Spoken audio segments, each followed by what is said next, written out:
തൃശ്ശൂർ എന്തോ വലിയ ഭൂകമ്പം സൃഷ്ടിക്കാൻ പോവുകയാണ്, തൃശ്ശൂർ ഞങ്ങൾ പിടിക്കാൻ പോവുകയാണ്. തൃശ്ശൂർ പിടിക്കുക എന്ന് പറഞ്ഞാൽ ബാക്കിയൊന്നും പിടിക്കുന്നില്ല എന്നല്ലേ അർത്ഥം. തൃശ്ശൂർ തൊടാൻ പോകുന്നില്ല. BJP പ്രകടനവും പരിപാടിയൊക്കെ നടത്തുന്നതിൻ്റെ ഭാഗമായിട്ട് കേരളം പോലെയുള്ള ഒരു സംസ്ഥാനത്ത് എത്രയോ കൊല്ലമായിട്ട് ഇവർ പറഞ്ഞുകൊണ്ടിരിക്കുകയാണ്.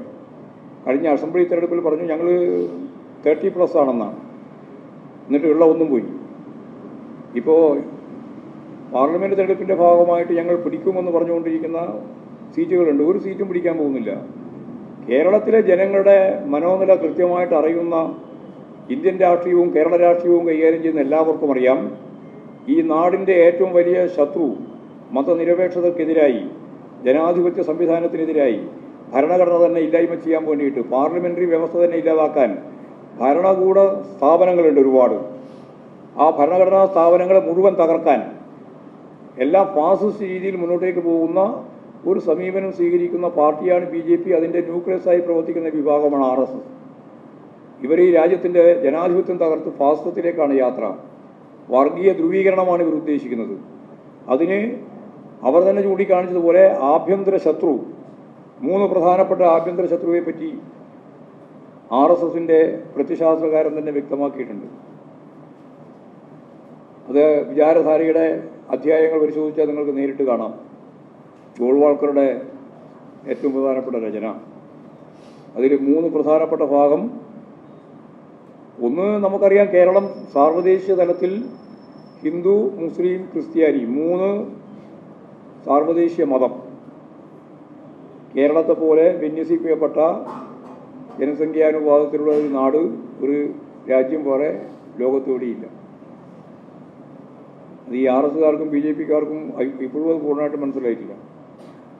അതായത് സാർവദേശീയ മതങ്ങളായ ഹിന്ദു, മുസ്ലിം, ക്രിസ്ത്യൻ വിഭാഗത്തിലെ ജനവിഭാഗങ്ങളെ കേരളത്തിൽ വിന്യസിപ്പിച്ചതുപോലെ ജനസംഖ്യാനുപാതത്തിൽ വിന്യസിപ്പിച്ച ഒരു രാജ്യവും ഒരു നാടും ഈ ഭൂമുഖത്ത് വേറെയില്ല.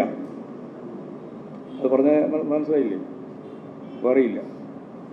ഇനി ഞാൻ നേരത്തെ പറഞ്ഞ വളരെ പ്രധാനപ്പെട്ട അവരുടെ പ്രത്യശാസ്ത്ര ഗ്രന്ഥത്തിൽ ഹിറ്റ്ലറുടെ ആവേശകരമായ കാര്യം എന്താണ് എന്ന് പറഞ്ഞുകൊണ്ട് തന്നെയാണ് വംശശുദ്ധി.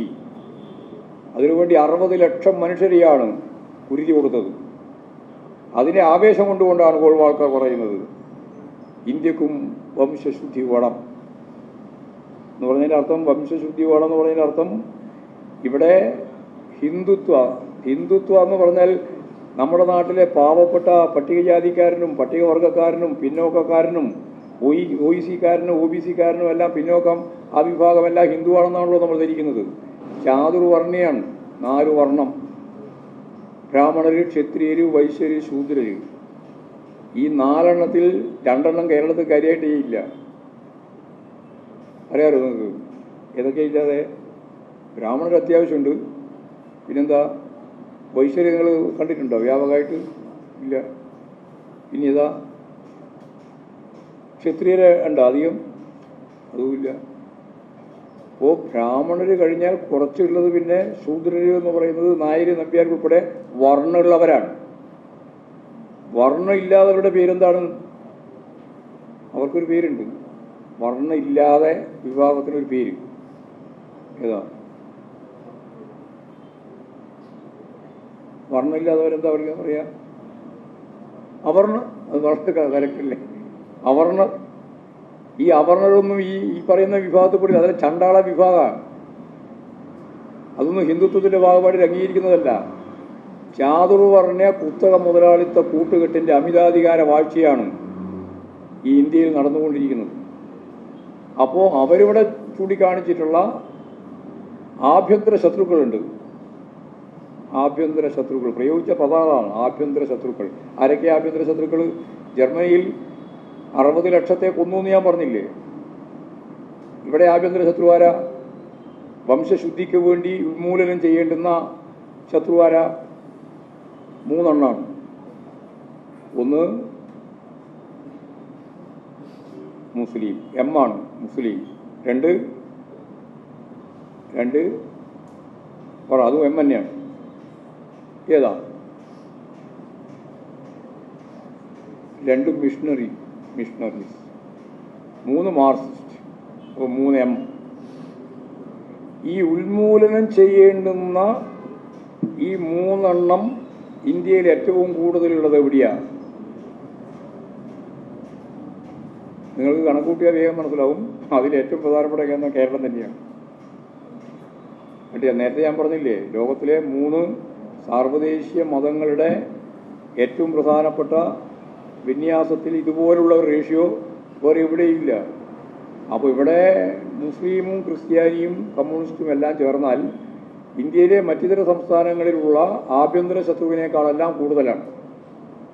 അപ്പോൾ നമ്മൾ ഈ കേരളത്തെ സംബന്ധിച്ചിടത്തോളം അവർ ലക്ഷ്യമിടുന്നത് വെറുതെയല്ല, ലക്ഷ്യമിടുന്നത് വളരെ വ്യക്തതയോടുകൂടിയാണ്.